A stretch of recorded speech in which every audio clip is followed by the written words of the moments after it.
My name's Dave Rooney from Rooney Landscape. I wanted to take this opportunity today to kind of discuss drain tile. The Chicagoland area in the past 6 days have experienced 9 inches of rain.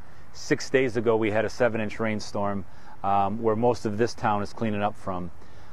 This isn't to talk about how to keep your basement from flooding when you lose power. That's a lot of these homes took on water because power was out for an extended period of time. Backup sump pumps failed. Catastrophic. There's nothing we can do about a 7-inch rainstorm. There are, however, many things you can do to eliminate water tracking or finding its way to the foundation. I'm going to show you a couple simple steps that you, the homeowner, can take. We as a contractor are always willing to help you, but just kind of an educational video as to, again, simple steps, some principles on drain tile, and again, many of these things you can do at home. I want to add one other thing. I've been asked a number of times this week, what is drain tile? Drain tile is simply a drain pipe. Many different versions of it. We're going to show you the right tile and or pipe to use. But don't get caught up in that word tile. It's just a fancy word for a pipe. Right here, this is a common error made on a lot of downspouts.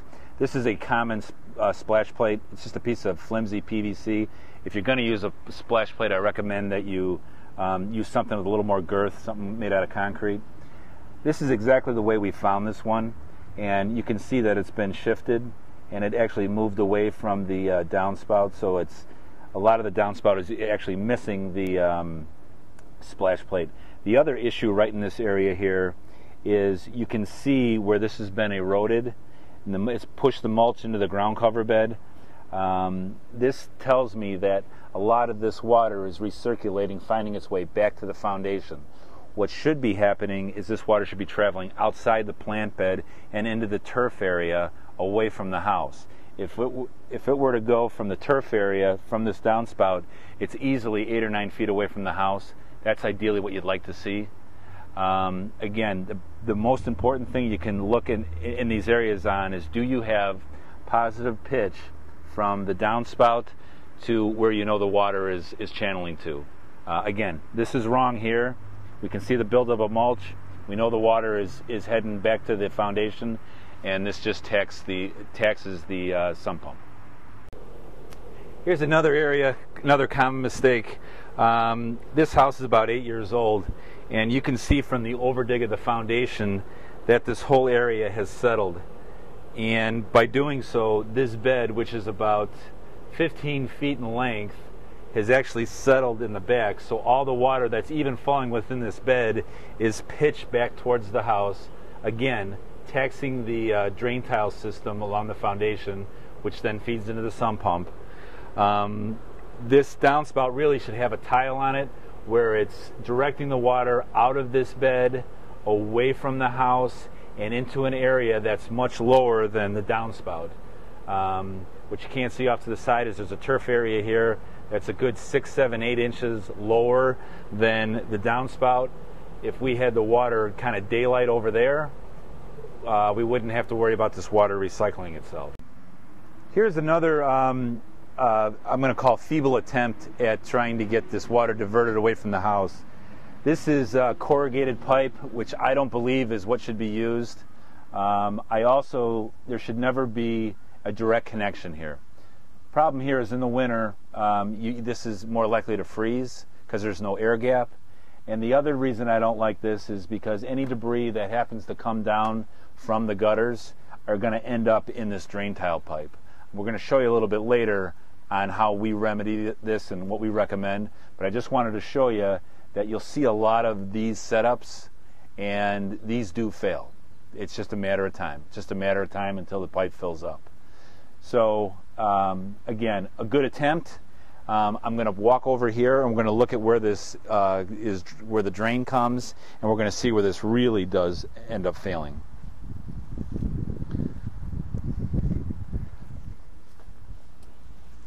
Here's the drain right here. It wasn't properly capped. It wasn't properly pitched. The area around it hasn't been maintained, and this is just filled, compacted with soil.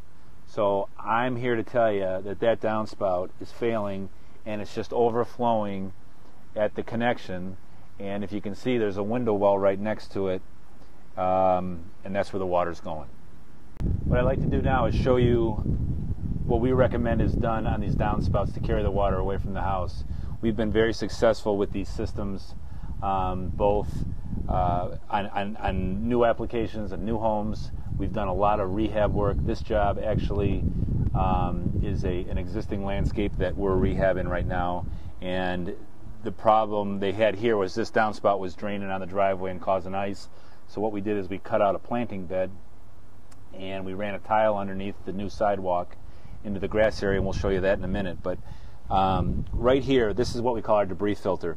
So any debris that happens to come down here and track from the gutter actually washes off this 45-degree angle PVC, and then the water permeates this grate. We also have the air gap here. That's very important. You're less likely to have ice. You're less likely to have the pipe freeze and or the downspout. So I strongly recommend that these debris filters get installed. And the other important thing on this is use rigid pipe. This is rigid pipe. I'm going to show you an example of a little mock-up of what we did. What I want to show you here is this is just kind of a mini version of what we do. This would be the debris filter. This would be the pipe as it runs down to a 90-degree elbow.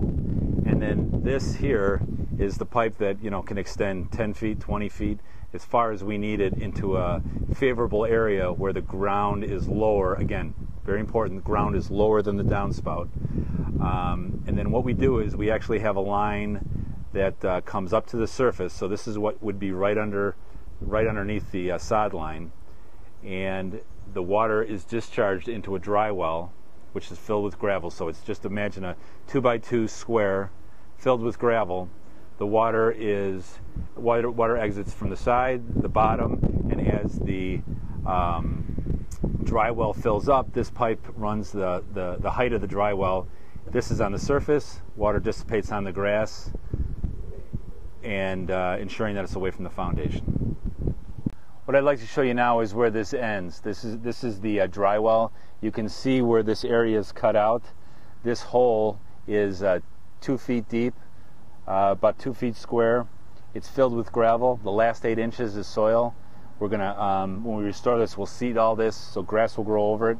And then this grate right here will be right under the turf line, and this is where the pressure of the downspout will push this water up to the surface and then dissipate over this grassy area and kind of out of sight, out of mind, far away from the foundation. If you can look back and see where the downspout is, it's about 30 feet, and it's underneath. This was installed underneath the base of that patio, and you know, plenty of pitch. We got plenty of capacity in this dry well to handle as much water as that downspout is going to pump into it. And again, the important thing is away from the house. It's not undermining the brick, and it's going to dissipate over a grassy area.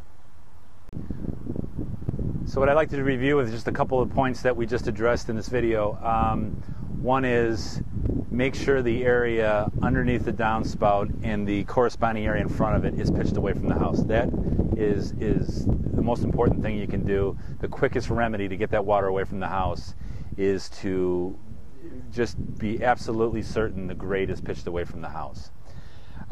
This is kind of just a mini version of our system of how we install them. Again, this is where the water enters, and keep in mind, this is all rigid pipe. The freeze-thaw cycle is not going to play havoc with this.